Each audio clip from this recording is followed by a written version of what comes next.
That's really helpful and is related to another question, which is which vaccine is the best? Now, at the beginning, we often didn't have a choice for people who got vaccinated early, but now people have a choice. So what would you recommend? Okay, so let me say it this way.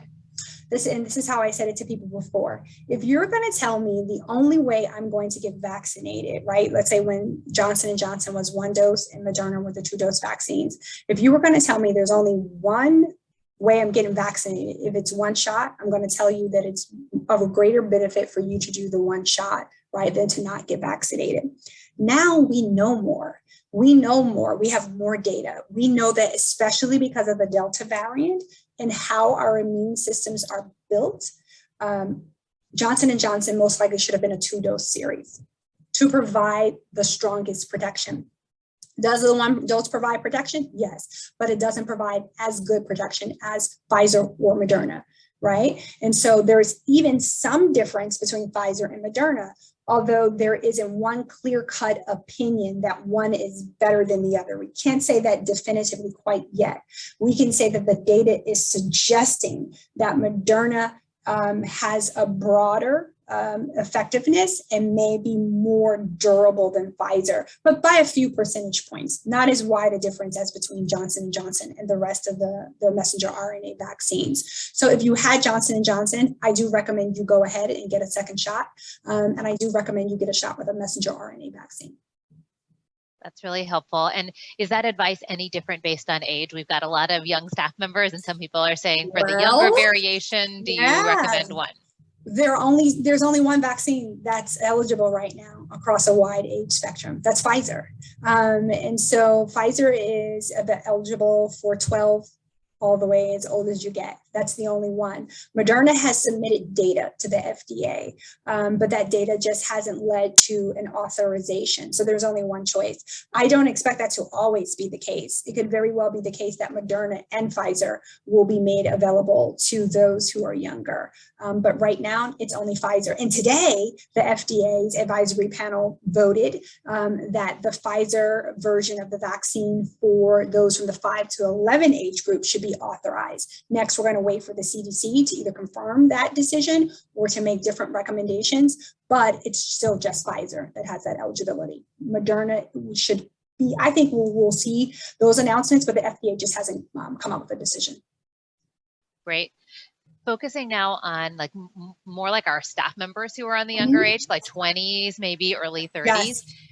You know, many people have the impression that the highest risk people you were talking about, Dr. Purnell, who might have gotten serious illness, hospitalization, death due to COVID, were older or had serious conditions. If you are young and you are healthy, why should you bother to get the vaccine?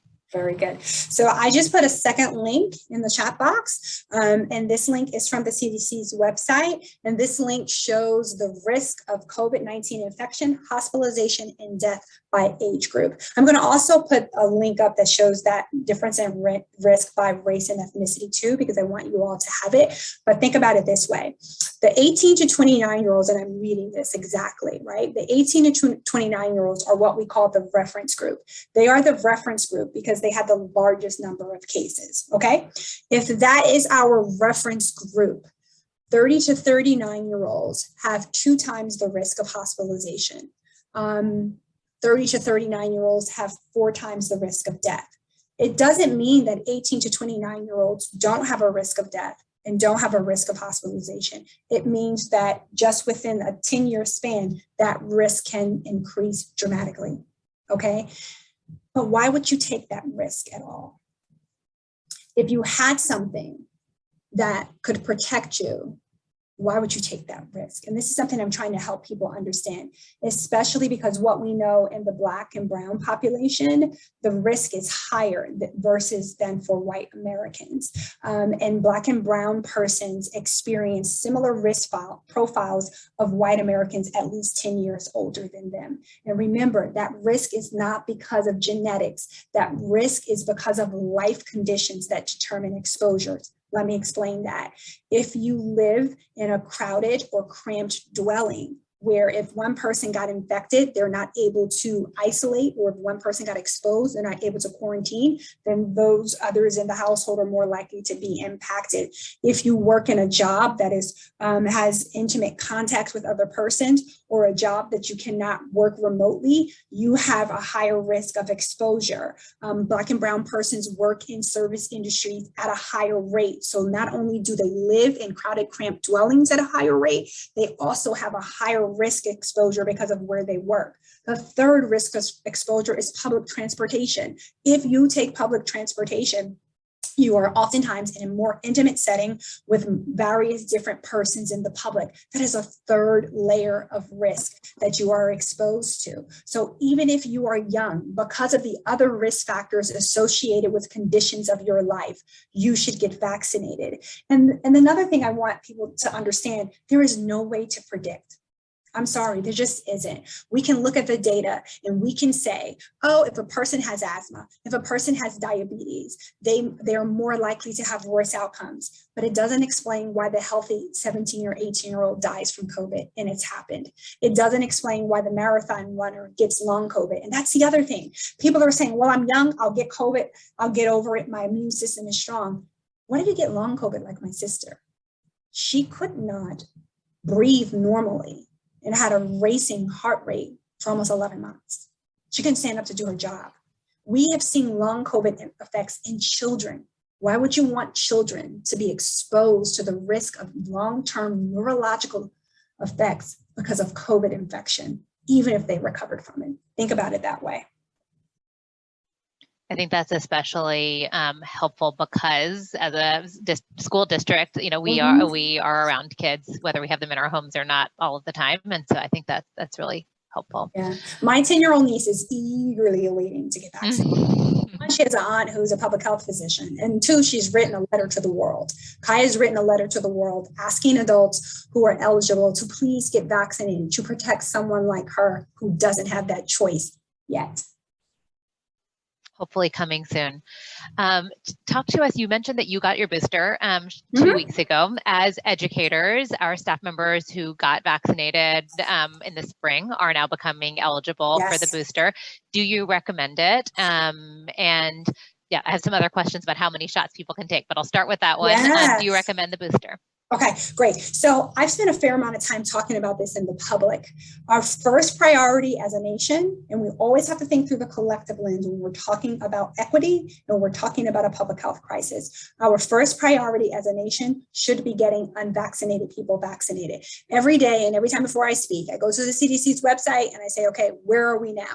57.5% of the population is fully vaccinated. We've got to do better than that, folks, because if we don't do better than that, the pandemic will continue to rage. As long as we have people who can become, I hate to use this word, but there's no other word, a host, and that the virus can mutate, the pandemic will continue to go on and on and on. Only thing that will stop this pandemic is having a critical mass of people vaccinated, plus wearing masks indoors, having clean and purified air, and taking into effect other mitigation strategies, okay? So testing and contact tracing, boom, in a nutshell. So with that being said, in addition to that, you should think about, do I have chronic health conditions? What is my age? And where do I work? That's the priority level for getting a booster. I got a booster as a part of the study, but also I would have gotten a booster because I'm a healthcare worker and I'm in an environment where I'm exposed to sick people, okay? And I work in intimate contact, even though I'm not a direct patient care provider at this point. You work in education. You're in an environment that is intimate, meaning there are a lot of people that you have immediate access with. That career carries with it a certain level of risk. If you also have a chronic health condition and you're also a person of a certain age, and why the age is important there is because your immunity begins to wane. It's just not as strong the older you get. And we now know that these vaccines, they probably have a durability of some fixed amount. We're not quite certain what that amount is, but we know after the 6-month part, they do lag in their ability to protect and cover. So all of those things added up together, if you have access to a booster, yes, you should get one. Thanks so much. And relatedly, if I've already gotten COVID, you answered before, I should you believe that that Yes, person should you still should. get vaccinated. Yes, hybrid immunity. Should the person still get 2 doses of the Moderna or 2 doses of Pfizer, or does getting sick with COVID kind of act as their dose 1? Okay, so the public health community is debating this, right? And this is also another point, how you know whether or not you can believe something someone says. They tell you the truth of everything. The public health community is debating this, okay? So the majority of us in the public health community are still recommending that if you've had coronavirus, you should have 2 doses of the vaccination series, if that's what it is intended to be, because we don't have conclusive data yet to say it's okay for you just to get 1 dose. There have been people who have only gotten 1 dose, so data is starting to build and data is starting to emerge. And it does appear that people who have had coronavirus infection and have had at least 1 dose of an mRNA vaccine or other vaccine have this thing called hybrid immunity, which is very, very strong and very good.